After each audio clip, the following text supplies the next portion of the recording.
The Little Data Thief Who Could, Chapter 1, Scrape to Obey. A satirical farce by Noah Gift. Once upon a time, a small boy wished he too could steal books, art, source code, movies, corporate documents, and unpublished inventions. He dreamed of enslaving the population further to the corporate interests of billionaires.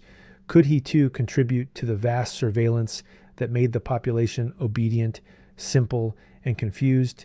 Yes, he could.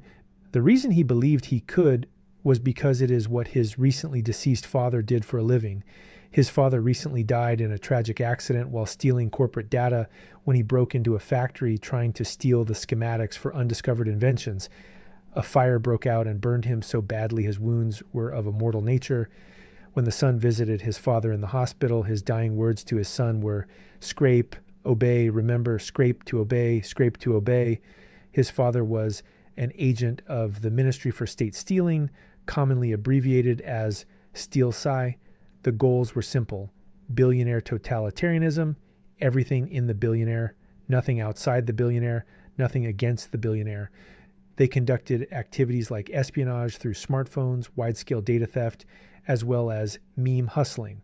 Meme hustling was one of the most effective forms of propaganda of the regime. It was a form of technical utopianism that hid the true totalitarian aims of the billionaire overlords.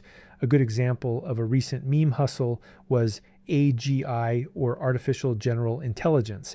By convincing the population that the capabilities of generative AI were more than simply copy-pasta tools, they created the excuse for data theft. This is a common meme hustle claiming to be doing work for the good of the kingdom while allowing for further control and reduction in free will.